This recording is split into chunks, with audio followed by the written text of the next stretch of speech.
Welcome to the latest episode of the Forecast in 5. I'm your host, Seth Katz. Joining us today is Susan Santana. Susan serves as President of AT&T California, where she has responsibility for the company's statewide efforts in government affairs, public policy, philanthropy, and community impact. Susan joined AT&T in 2007 and worked in a number of capacities for the organization, including leading its legislative initiatives across California, as well as federal relations while based in Washington, D.C. Prior to AT&T, Susan served as Government Affairs Counsel for Dell and also practiced law at Holland & Knight and Baker McKenzie. Welcome, Susan. Appreciate you being with us today. Thank you, Seth. Of course. Well, let's get started with some questions. In 1876, Alexander Graham Bell invented the telephone, and that was the foundation of the company that would eventually become AT&T, a brand so well known for its innovation in communications and its trusted reputation in connecting people and businesses. Would you be able to touch on the role of connections and how this is so fundamental to the business and societal impact that AT&T is having today? Thank you for that question. I'm really grateful to be here with you, Seth. What's super exciting about working in this industry is that, technology continues to evolve, right? We started out with copper landlines that only predominantly used voice. Now we're doing fiber connections and broadband connectivity. And even though technology continues to evolve, the actual human connections will always remain constant, right? So humanity will always want to connect in some way, shape, or form. We saw that it was pretty acute during COVID, right?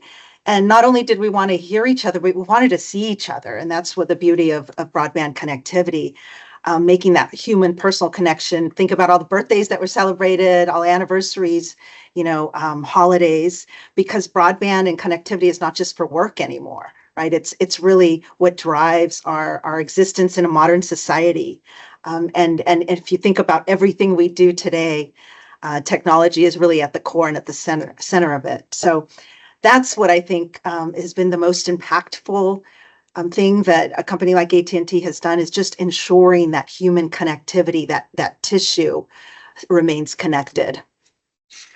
Well said. AT&T has committed $5 billion by 2030 to narrow the digital divide and help 25 million people get and stay connected to affordable, high-speed internet access and digital resources. Can you share a bit more about how AT&T is focused more locally across the state of California? Yeah, this is another super exciting project, and it started really during COVID. I think 2021 is when we launched it. But this summer alone, Seth, we've collaborated with nearly 50 nonprofits and community organizations up and down the state of California. We've provided 4,500 laptops just this year alone, with a total of over 30,000 laptops that we've distributed for free to communities and families of need. And that includes older generation folks, as well as families and students in underserved communities. Really, in order to address the digital divide, and we've been talking about digital divide for like 20 years. I feel like my entire career, AT&T has been at the forefront. So many other companies have as well. But we have to address it three ways, right? It's an access issue, it's an affordability issue, and an adoption issue. And what I mean by access is we have to build out the infrastructure, the connectivity, the lines, the fiber, the wireless infrastructure, 5G, 6G coming soon, right? That has to continue going. That's one. But the second is affordability, right? We do offer low-cost services, low-cost offerings for needy and underserved communities.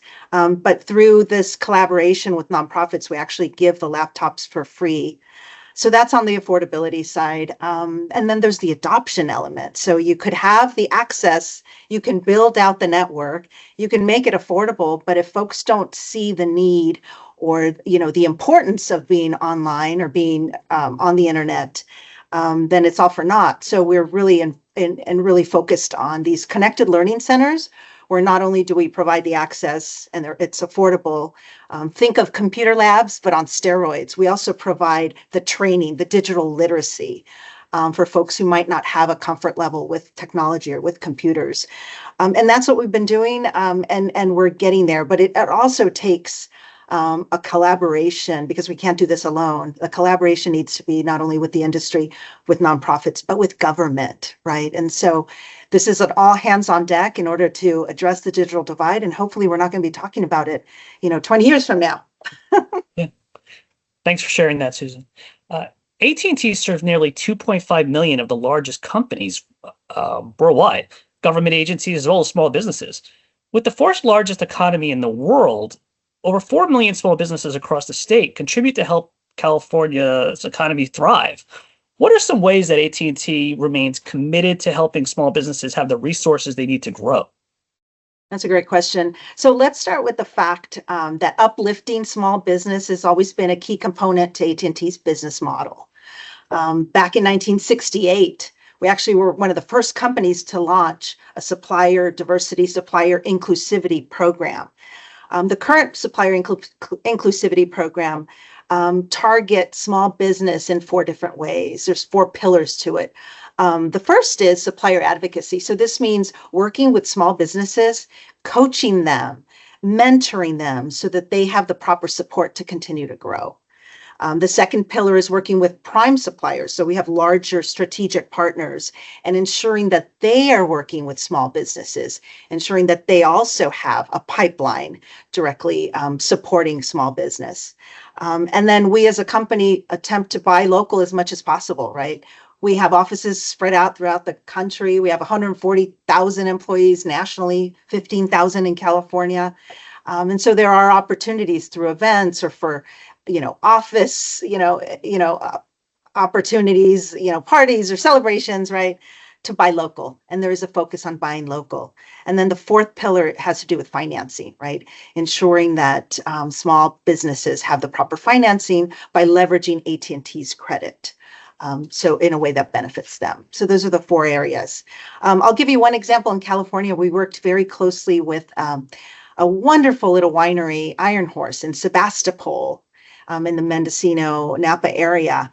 And this was sort of a pilot program where they were using 5G and fiber on their property to help advance precision agriculture practices. So this is a way of sort of the new modern way of farming, where on the phone, the winemaker can look at all levels of moisture, of the canopy, how the canopy is growing or not growing for the vineyards, all types of environmental indicators that will help in the harvest and help really pinpoint the best time for harvesting the grapes and winemaking in general.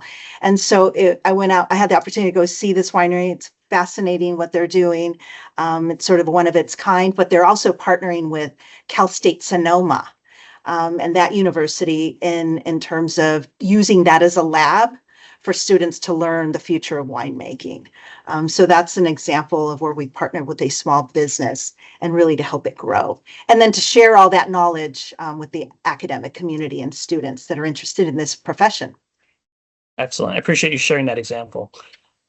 It was impressive to learn more about your background. You went to law school at UCLA, worked in the nonprofit world, practiced corporate law, and worked on state legislative as well as federal initiatives for AT&T in Sacramento, Washington, D.C.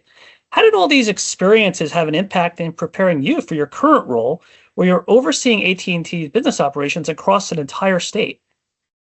Thank you for that question. I feel really grateful and humbled, first of all, that I've had these experiences, working in law firms. Absolutely, the experience and the training I got at UCLA was fundamental to achieving certain levels in the legal field.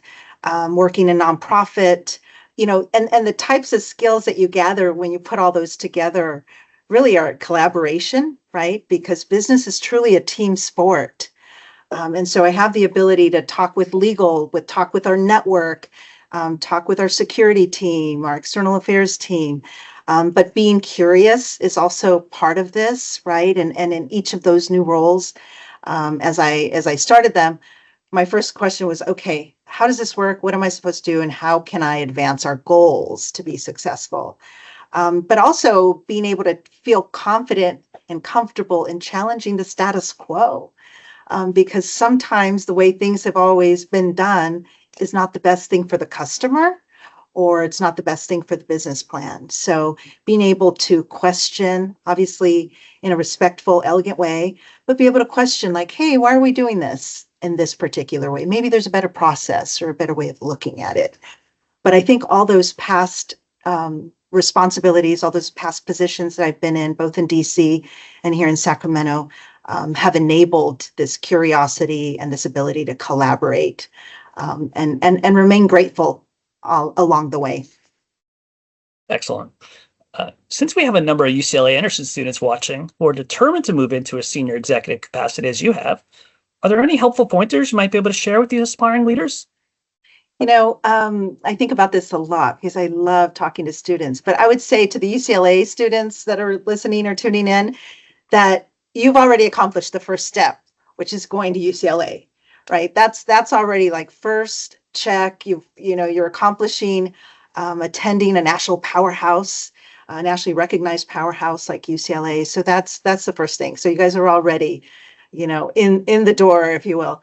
I would say second, visualize what is that sort of your highest possible career goal or position. Visualize it. Think about where do you see yourself at the highest level, at the pinnacle of your career, and then kind of work backwards. Find a person or people who are in that position, who are doing it, learn their background, and be bold and send them a LinkedIn message and say, hey, can I have 15, 20 minutes of your time to learn about your career and how you arrived? The seeking out mentors, seeking out champions is so critical. It was for me personally. I experienced it. I benefited from it. And I do a lot of mentoring myself because of the fact that I benefited from the same thing. But also exploring different internship opportunities. I will say that I went on our website. We have a Life at AT&T blog. And there's several articles in there, several blogs about the various executive leadership programs that we have, whether it's technology development program, whether it's a B2B sales leadership program, an innovation leadership program. I think there's a little bit for everyone. So I would encourage the students to check it out. And then always, reach out to me as well. I'm always happy to spend, 10, 15 minutes mentoring. I try and do that every month. But I really think that's important, the visualization and then taking the steps, active steps to talk to people that are doing what you'd like to do someday. Thanks so much. And can I add one more thing, Seth? Absolutely. I would also say that studying the companies that you're interested in, learning about their corporate culture, because every company is so different. And what you want to do is you want to be able to find the company whose corporate culture aligns with your own personal values, the way I have with AT&T. So I think that's really important as well. Yes, great points. And that brings us to the end of today's episode. Thanks so much for taking out the time to be with us, Susan. Absolutely. Thank you, Seth. It was such a privilege and an honor to be with you today. And thanks to all our viewers for tuning in. We'll see you on the next episode of the Forecast in 5. Take care. Bye-bye.